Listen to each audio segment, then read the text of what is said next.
في قدر على نار متوسطة تذاب الزبدة تدريجياً. يضاف البصل المفروم إلى الزبدة المذابة.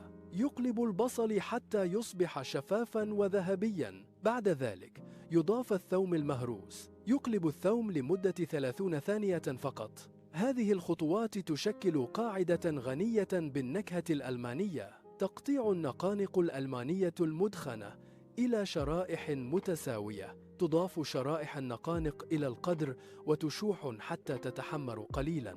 يضاف مرق الخضار أو اللحم إلى النقانق ويترك ليغلي.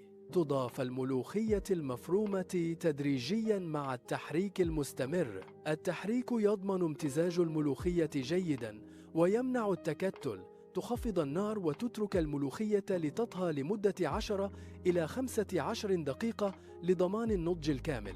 تضاف كريمة الطبخ ورشة من جوزة الطيب لتعزيز النكهة والقوام.